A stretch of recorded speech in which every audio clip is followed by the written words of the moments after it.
Hi, welcome back to my channel. This is Becky. This is part two. I had to cut short my last video, which was how to tell if your partner is a psycho. And so I got interrupted. So this is part two, where I'm gonna lead on from where I left off. All right. So 1 minute your partner could be in one emotion, like they're really happy about something. Then when you say or do something, it all of a sudden switches on you out of the blue. And so, sometimes it can go from like 0 to 60 in a heartbeat because you maybe said or did something you didn't realize was, upsetting to the other person. But they can also come out of it 0 to 60. And so that becomes the hard part, because when we start to learn how to control our emotions better, there are times where people do start to get us like off kilter, and then we slip back into more passionate ways of being, which is obviously you've seen in some of these videos where people will be like, she's a psychopath, we can watch you flip your emotions on and on. No, when I retell the story and the emotion that I had from that memory gets reintegrated into my body's vessel, and then when it projects back out as if I'm reliving that traumatic event. Most of my life has been spent in fight or flight, freeze and fawn in order to survive, and I'm finally at 49 individuating completely and getting to move forward in my divine blueprint, and trying to remove distractions from the 3D can be difficult. So when you see me like relive the passion that is felt in a memory or a situation, that's just me trying to, relay the intensity of that situation, because our emotions are tied to the memories, and so the pain that I've experienced can come out some passionate sometimes, or I can be very cold-hearted. So when you're stuck in survival mode for almost half a century, well, you have to learn new ways of being. And so for me, I am stoic most of the time. Most of the time, I'm not really showing a lot of emotions. I usually don't talk a lot. I kind of like to just do my projects. I like to create things that I know are going to help save lives and help promote other godly missions, right? Because that's what a divine feminine does. She amplifies. So I like to co-create with other creators, which is why God and my ancestors were giving me this job, this career path, this vocation, this mission, this purpose, right? It's something I've always had, but have always had to take care of kids or take care of parents or take care of family members, or I had these other roles. I was a teacher in the public school, I was a behavior specialist, I had these roles. I worked respite care, I did daycare, there was just all these things that I was doing instead of just being. And now that I reached the crone stage, the ancestors have said that I am now able to continue moving forward, but now in a different direction, and that requires a different version of me. Past people want to still try to target my emotions, attack my heart space, attack my third eye. So a lot of my spiritual gifts right now are being stunted because there are so many spiritually gifted people that don't want me to succeed at being completely individuated and standing in my true divine purpose. Like I said, I'm supposed to be learning tarot cards, but it's been programmed into me and almost systematically conditioned and psychologically warfare against touching those cards.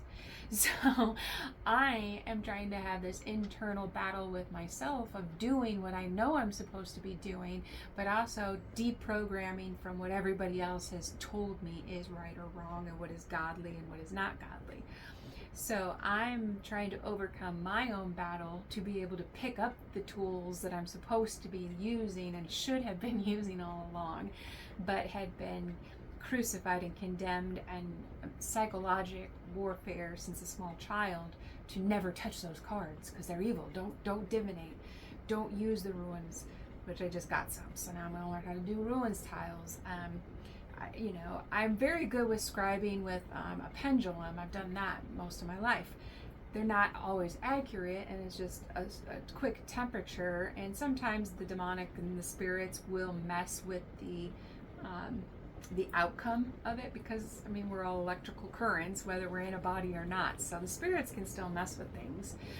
Just because they're not in a body doesn't mean that they're not still here and doing things in the 3D, because it really is a different level of existence. So if you've ever seen the movie Sixth Sense, I think, where the little boy is like, I can see dead people, right? Well, I literally can. I can see mystical beings. I can see lots of things that other people can't. And I understand that to those people that don't experience those realms, they don't access their dragons that are protecting them. I've taught my children that they each have a dragon protector and how to, connect with it. Now, they also had the 3D world corrupting their mindset, so they probably think mom's a little kooky. And that's why individuation has to happen at some point for all starseeds.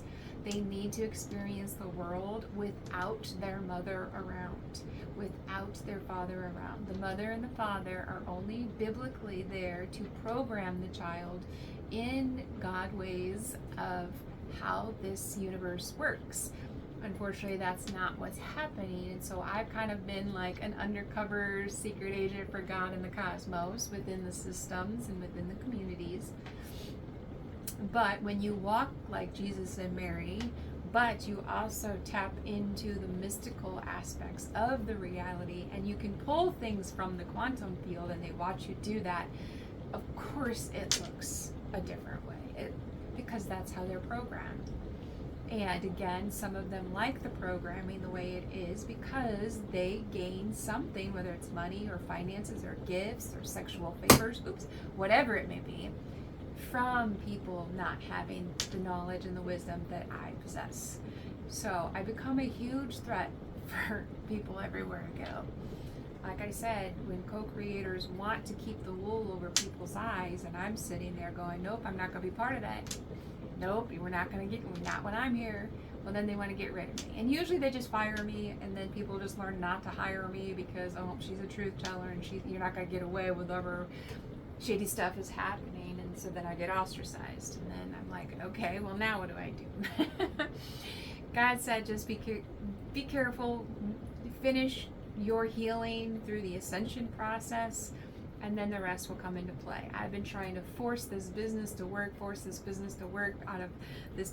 I need to get away. I need protection. I need safety. I need food. I need water. I need money, and with that type of energy pushing it forward, I'm just resisting. God said it's not time to push forward. You have other entities that are trying to push that agenda onto you. You just need to do what I'm calling you to do and get back into your healing modes, which includes learning how to use the tarot cards, learning how to use the ruins, because I've been doing it blind, just on my own with my God and my ancestors, ascended beings, the cosmic people that are here on the planet who are also speaking up.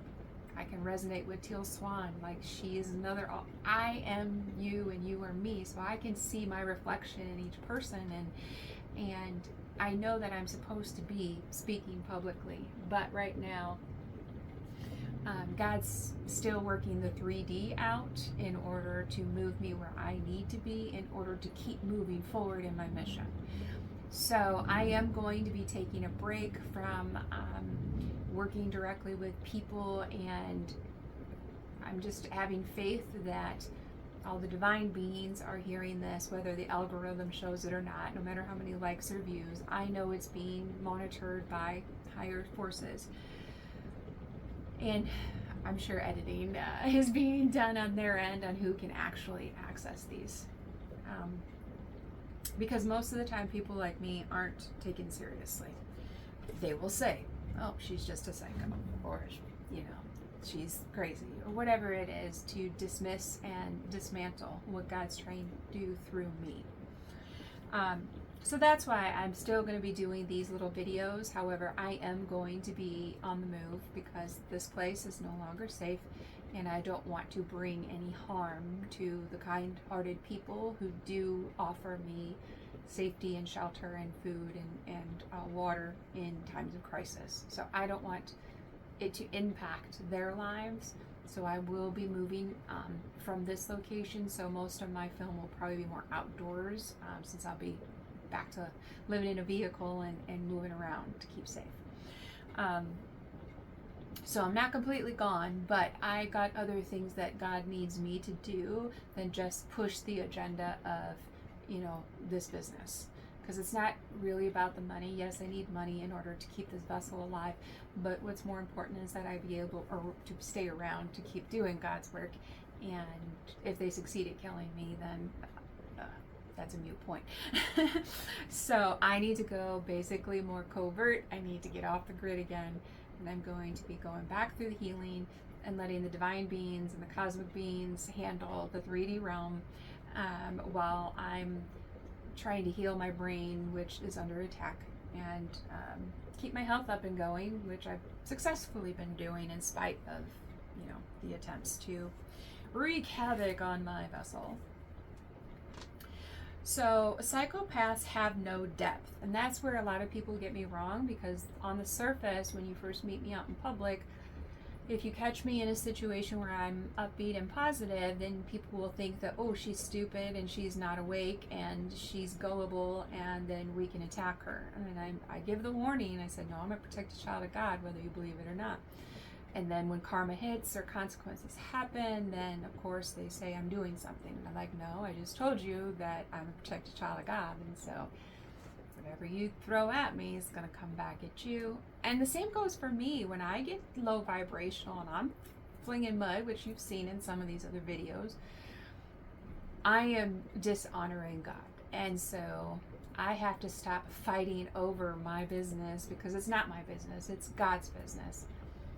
God gets to decide who's the voice for whatever audience, right? And we all are a voice. We all have an audience. We're all teachers and we're all students.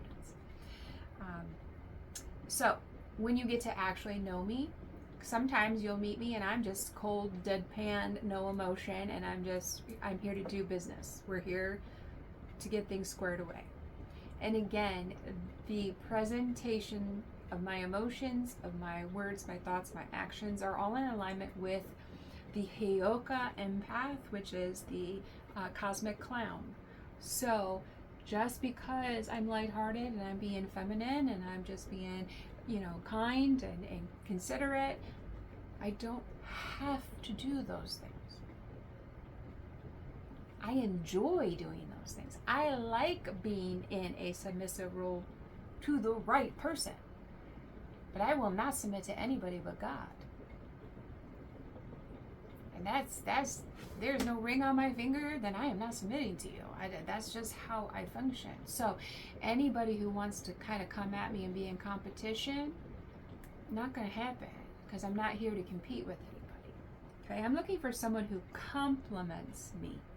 So if I can be a money maker and a mover and a shaker, and I can also know when to be quiet still and bring and draw in and attract using my energy, because I am an empress. I bring in the opportunities and I say yes or no. The problem is that I have too many that when I say no, they try to latch on to me, siphon from me, vampire me until I'm in submission, and then they're like, see, I got her to submit. And it's like, no, you didn't. All you did was anger God, because you have pushed God's sacred vessel down into the mud and are stepping on her throat to get your way. That will never get blessed. It just won't. Now, create an environment where I want to learn from you, where I can respect you, where I can admire you, where I can grow underneath your tutelage. Well, then I'm going to go ahead and say, yeah, okay, I want to hang out with this guy a little bit longer. All right. But if you're coming at me all lustful and you're coming at me all gross and disgusting, I'm going to sidestep you and say, no, you got a whole fan club over there. Go pick another one. And I'm sorry, that's just how I operate. So you have to know how to determine who's a psycho. Anybody who thinks I'm a psycho, well, then that means that they didn't get to know me on a deep level, and then they need to move on. If your first assumption is that I'm a psycho because I'm saying things that don't fit your narrative, then get out of my timeline. You're not one of my people. Because psychos keep it shallow. And that's why you need to have time with people. You need to see them you need to see how stress impacts them. What does death of a loved one do to that person? Like, you need to see them in all 4 seasons. You need to be able to know what your battle buddy, which is what your divine counterpart is, right? If you're going to stick it out, no matter what, you better be friends first. You need to be a companion before you're a lover and a wife and all that stuff. Like, you have to have that person's best interest at heart, ultimately, when you're making decisions. Because if you don't care about them, well, what does it say about you that you picked them as your partner, right? So I would rather be single, celibate, sober, sovereign, celebrated, and supported forever, rather than settling for someone who will destroy my life, destroy my reputation, destroy my family, destroy my finances, wreak my health, right? Like, I'm sorry, but I'm not sorry, okay? I know what psychopaths look like, and so if I avoid one, yay me. If you didn't, sorry to be you. Like, schedule a session and I'll help you learn how to spot the psychopaths, okay? Because they have no depth. They will just appear chameleon-esque. They will be mirroring everything that you are doing to increase the likability, even through neuro-linguistic programming. And I've had this happen many, many times. They study me. Then they give it a shot, and if I shoot them down, then they tell their buddy, hey, I just loosened that one up for you, give it a shot. No, that's not how this works, okay? I will keep dodging you. Because it's the same spirit, just in a different body. I've had demonic spirits chase me my whole life. They just body hop. And so I'm not interested in the charm and the smile and the sexy winks. I'm not interested in any of that. Tell me what your divine blueprint is. Show me what your divine mission is. Can we co-create together? That's what I'm looking for. Depth, character, integrity, honesty, fruits of the spirit. The psychopath uses very similar words. They will mirror a match and socially engineer things. So you go to that church? Well, so do I. Oh, you like going to that restaurant? So do I.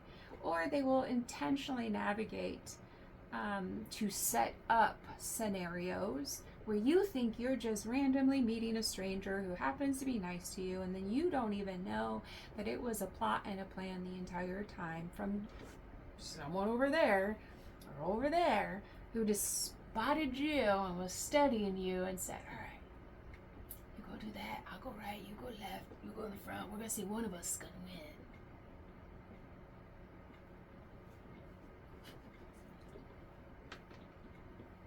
When you are outside of space and time, and you are part of the quantum, and you are part of the void, none of those games work. All they do is actually anger the woman that you're trying to play them with. And a lot of times these sickos, these psychopaths, they want you upset, they want you angry. So then that just fuels the efforts of effery, to get your emotions going. So that way they can keep harvesting the emotions. And it makes them feel loved, because they don't know what love is. Obsession is not love. That's crazy. They'll have a strategic campaign to win your heart, and then you end up saying, oh wow, we're really meant to be. And most people, I'm very honest and say, I am on a twin flame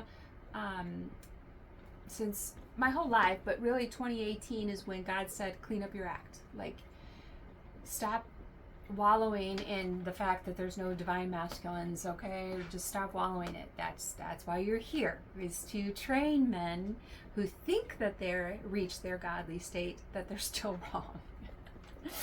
And the reason why I can honestly say that is because a masculine who wants to be in his divinity and who has mastered his craft and he's made his money and he's got his success, but the one thing that he still wants to experience is unconditional love, which only a divine feminine, a true divine feminine, can offer. So I know that God parades me, and I hate it, which is why I didn't want to go on social media, why I don't want to do videos, why I really don't want to be seen and heard. But I know that that is the divine mission. All right, this vessel has just been so traumatized that I say I don't want those things, because being seen and being heard has been nothing but pain. And so the more I'm seen, the more I'm heard, the more the realities of what's going on are validated on a global scale, the more that my soul will be at peace, because I will know that I will have died doing the best I could with what I had. And I will always do that. Mission should always come before your spouse. And most women don't understand that. They will complain to the husband, well, I need more money, but I need you here. And it's like, well, honey, you can't have your cake and eat it too. And I know that sounds really weird, because if you have cake, you should be able to eat it. But the reason why you won't get to eat that cake and you just got to sit there and starve and stare at that delicious piece of cake is because you didn't create a marriage that was blessed by God. You chose a marriage that was of convenience or of a mutual agreement and understanding of an ego-based marriage, which most people will do, and then they fall in the trap of till death do us part, and then they stay miserable with the person that was only meant to be in their life for a season, for a lesson. And so it's really important for me to continue to stand in my truth, that as I'm walking this journey, that I will have my divine counterpart show up into my world. So a lot of psychopaths and sociopaths use that to make me a target. They think I'm weak, they think I'm naive, they think I'm dumb. And I don't want to believe that everybody around me is evil. I see the good in people, and I try to draw the good out. Unfortunately, I also draw out the bad. And so then I have had to learn to spot the psychopaths and sociopaths and now just dodge them altogether, because I know my limits and I cannot help them. I can't. So I am going to be going a different route at this moment in time, and I think that that's going to lead me to doing something in a different way, because right now every time I post something, somebody is stealing it and running with it, and I'm just like, how am I supposed to build an audience? How, like the how of this is what's blowing my mind, because I'm getting frustrated going, Lord, you're leading me to places, but they're dead ends. So I'm not quite sure how I'm supposed to be on a spiritual scavenger hunt when it's dead end, dead end, dead end, dead end, dead end, dead end, dead end, dead ends. And I'm like, okay. But I'm just going to keep doing what I do. And that's teaching and leading by example. So they will love bomb you. They have a strategic mind to accomplish what they want. And they will go to whatever ends necessary. And unfortunately, that leads to a lot of people being hurt. So, which is why I just don't date, because I do understand that a broken heart is something that none of us want to experience. So I keep everything business. And then if something evolves, it evolves. But most of the time, I plant that seed and I ripped it up myself, because I see that it's planted in toxic soil. And I'm like, no, we're not going to let that go. We're going to go ahead and we're going to replant over here. We're going to do something different. Which is why I have all the certifications. Plus, I love learning. I mean, it's just fun. But they will love bomb you. They will find out your interests. They will fake that they are part of, whatever it is that you enjoy doing. I like going to public libraries, so I'm sure some guy would be like, I can take you on a tour of all the best. And I like architecture and I like art, so I'm sure if I could go to see some cathedrals and stuff, that would be awesome. But I don't need a companion that's sleazy and conniving and plotting and planning to get to be next to me. That's cheating. That's not letting God pick a partner. They said, oh, I want her as my partner, and I'm going to do X, Y, and Z to make it so she has to be my partner. No, that doesn't work. It doesn't work. So I am letting God, the divine, and my ancestors pick my divine counterpart. So yes, they do parade me, I say, in front of men. And that's how I know the demons. I know by how a man approaches me whether or not he's got demonic entities attached to him. Now, a lot of the psychopaths and sociopaths, I have to actually observe and study them for about a year before my gut is like, ding, ding, ding, ding, ding, ding, ding, ding. Okay, you were right. Because so many people have chipped away at my intuition and told me I'm wrong, or tried to medicate me, or tried to tell me a label and try to tell me this or that, and then the labels always change. You know, I started out 19, the only label I had, and I think I might have even gotten it earlier, but the only label that I had was premenstrual dysphoric disorder, PMDD, which just meant that my moods would shift with my hormone cycle, sometimes a little more drastically than maybe what they consider the average woman. However, I happen to say the average woman is traumatized and suppressing her emotions, where I actually experience them, express them, show them, feel them, and then I move on from them. Forgiveness has not been easy one, because once somebody hurts me, it's like, oh no, I know that wound. I'm not gonna let you do it again. And so then I have to spend too much time cutting away at cords and people and distractions. So now I'm just a hermit. I don't even want to interact with human beings, and it's not that I don't love the vessels, and believe me, I can be the life of party and I can have fun, and I will do that again someday.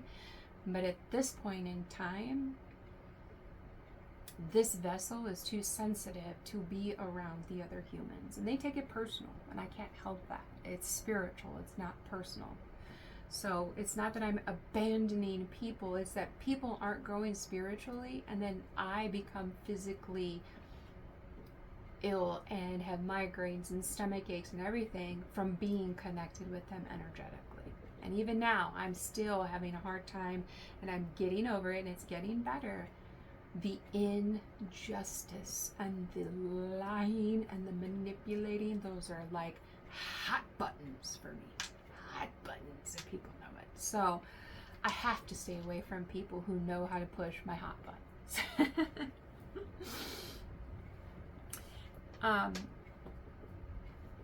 The psychopaths, right? They are good at kind of making you doubt what you're seeing. We tend to see those signs, but then we negate them because they convince us with charm and manipulation and money and power and time and affection that your own warning system is wrong. And you start to shut it off and go, okay, it's just a misfire. I'm the one that's not. And then you end up realizing later on that no, you were right all along, and you just now lost out huge by being too nice. If they're too good to be true, then it's too good to be true. You need to check to make sure that there are checks and balances. I never let any man get too comfortable with me. I just don't. I like having my own space. I have yet to be able to live completely on my own, and that is my next goal. As soon as I can get my feet stabilized with an actual paying job instead of a promise of a possibility, which ends up not even being, it's an illusion and it's black magic. People saying they're going to help, so you pay them for help, and then they run off with the money and give you a few conversations that aren't even really helpful, which is fraud. So when things don't work for them, what do? How do they respond? What does that look like? Do they turn it on you? Do then they see you as somehow having a negative impact on their lifestyle that they're trying to create, or their mission, or whatever it is? Do you become the scapegoat? Do you become the one to blame? If it wasn't for you, I'd have blah, blah, blah. Look at those things, because behavior and communication are really important when it comes to relationships. And let's see here. We want you to think about, when things don't work for them, who are they really? And that's who you should be interested in. Not to fall for, the shiny thing, but to actually get to know them as a person on a deep level before you decide what role they're going to play in your life. Because you're the main character of your story, and you are allowed to remove any characters you want from your story. Now, most women want this in a man, and so I'll tell you a little bit about my research and what I found. We don't want the psycho, but this is what we do want. Okay? We want a man who acts like a man. And this one I think I had gotten from two young ladies who do a podcast called Girls Gone Bible, or something like that, I think is what it was. They were talking about that we want a man who acts like a man, who's manly, who takes care of things, a real leader. I don't need you to kill an alligator with your hands. Those two girls are so sweet. I hope you can find them. But I need to feel so feminine around you because you are so masculine that I can turn my brain off because I know you've got it. I don't want to have to micromanage my partner. I don't want to have to tell him how to lead. I know how to lead. He should know how to lead. And then we co-create together. I want to be able to turn my brain off when it comes to the decision making that my divine counterpart will be making. I don't want to have to sit there and guess, does he have my best interests at heart? Or is this his game plan that I'm just supposed to be a side character in, right? Like, Batman and Robin, right? Like, am I just the sidekick that gets, has to follow along like a shadow? Or do I get to be Wonder Woman and he can be Batman or Superman or whatever? Like, do we both get to stand in our power equally, but united? When there's problems, are you able to challenge the problems instead of attacking each other, right? I want to be able to trust that person. I want to be able to trust the intellect. I want to be able to see that they have the decision-making skills to lead themselves before they ever get the reins to lead me. I'm like a bucking bronco. You try to ride me, I'm throwing your butt off.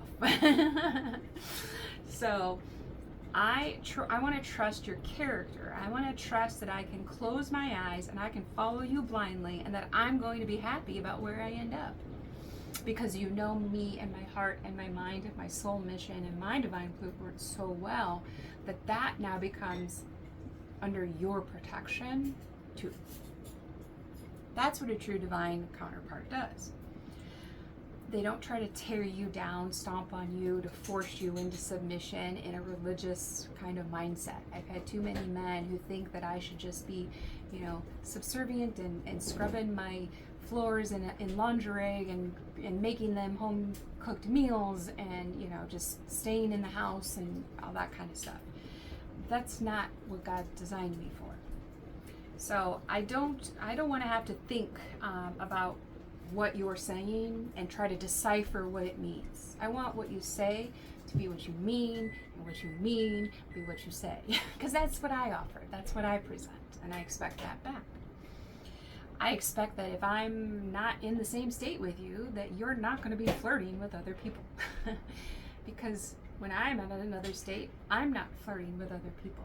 So people say I have high expectations. Well, I'm just expecting what I give.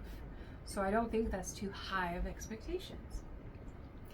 We want peace and security and order around us. That's what divine feminine wants. She wants comfort, she wants luxury. But God also knows that comfort kills the soul. Because you lose your ambition, you lose your drive. So people don't understand sometimes, while I am willing to, take the leap of faith. Like even now, the place where I'm staying, the person loves me to death. I love them to death. Like, we are great. But because of the threat that follows over my head, I'm not going to stay here. And so then I have to move forward. So it's not that I don't love these people in these vessels, that I cannot stay in certain locations.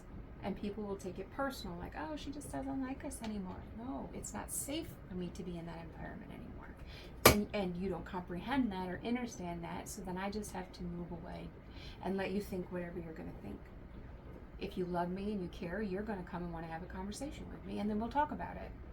But if I'm just not talking to you and you know you have access to me, it's not because I don't love you and I don't care and I don't want to be there for you. It's because you've taken advantage too many times and been too disrespectful, and now it's become to a point where I have to respect myself and remove myself from toxic situations and toxic environments. I can't let love keep me in a position of poverty, right? Like, I'm not going to do that. So I want you to remember that you need to plan things. You need to say where you're going, where you're all set, in your own mind. Know who you are, know what you're looking for, because the world is going to try to sway you and try to tell you different. And you have to be strong enough in your faith and know who you are and have enough confidence in yourself to stand firm in what you want. Now, some people want that traditional life where they, just stay at home and cook and clean and, and they're subservient to their master. I have friends that have done that. And there's no shade to that. That's how they want to live. Cool, rock on. That is not how I want to live. And I firmly believe that we all have free will. I know some people who actually like toxic physical fist fights. It turns them on, and then they have sex, and that's their world. I don't want a part of that. That's not my world. It's not that I'm condemning them or judging them on a sense of like, oh, you shouldn't do that. That's between you and your God and your whatever. You know what I'm saying? It's just that's not for me. And so I just want to help other people be able to find their voice, activate their true calling. And that's why I created the 7 steps to getting on the same page blueprint. It allows you to be able to learn how to navigate difficult conversations. I do have a workbook that's available for purchase on Amazon Kindle. I also have another workbook there that is called Getting on the Same Page with Yourself, which is over 5,000 affirmations that can help you rewire your subconscious and get it in alignment with your conscious, because most of the problems are on autopilot from the subconscious. And I've done a lot of work to be able to pull up in my own psyche what things need to be dealt with and cleared out and maneuvered around. And finally getting to the tail end of that, so that way now I'm able to move forward in the making the money part, right? Because God's hired me for this. So no man, woman, or child is going to fire me. I gave this vessel to the divine. I've always been to the divine, but in 2018 is when God was like, I need you. Because I was one of the, during COVID, I was one of what they call that, the essential workers, right? I was still helping like the elderly and the disabled, and I'd be the one going to the grocery stores and, taking care of people. So to me, COVID, I didn't get to have a break. I didn't get to sit at home. I didn't get to learn technology. I feel like I'm behind the 8 ball on all this stuff because I was still doing God's work when it wasn't cool. And so God's told me, don't worry, I'm right where I'm supposed to be, that I am not behind, and that my divine counterpart is going to come in, and he's going to be the counterpart, truly a counterpart. His skills are going to be what I'm lacking, and then my skills are going to be what he's lacking, and then we're going to fit together, and it's going to be perfect from the get-go. We're just going to click. Mission impossible come possible, right? I think there used to be a cartoon called Kim Possible. Anyway, I'm going to go ahead and let you off of this little soapbox rant that I've been on about psychopaths and what women want. I hope you found it insightful. If so, please like, share, subscribe, hit the notification bell so you know when more content comes out. And I look forward to talking with you in the next video. Have a great day.